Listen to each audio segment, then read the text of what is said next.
या अल्लाह मेगाजी अलमदीन पैदा कर, या अल्लाह मुमताज कादरी पैदा कर, या अल्लाह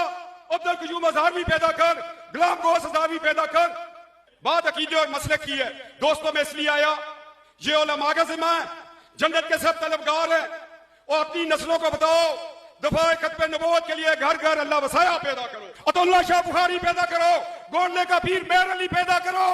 ये चिनाब नगर मैं अक्सर स्टडी करता था, मुझे डर होता था कि कहीं कादियानी इस चिनाब नगर को इतना इलाका खरीद ना ले कि कल इजराइल की तरह अपनी सल्तनत बना दे।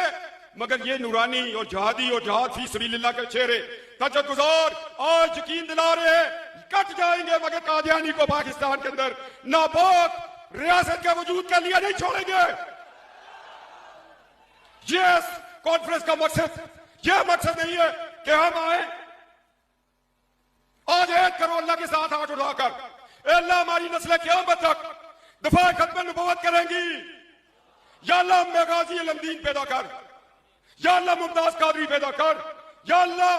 अब्दुल कयूम अजहरी पैदा कर, गुलाम गौस अजहरी पैदा कर। आने का मकसद ये है कि ये कादियानी मुर्तद जिसको 73 के आईन ने कहा जिस शख्स का अकीदा खत्म नबूवत पर ईमान नहीं है वो काफिर है, वो मुर्तद है, ज़ंदीक है।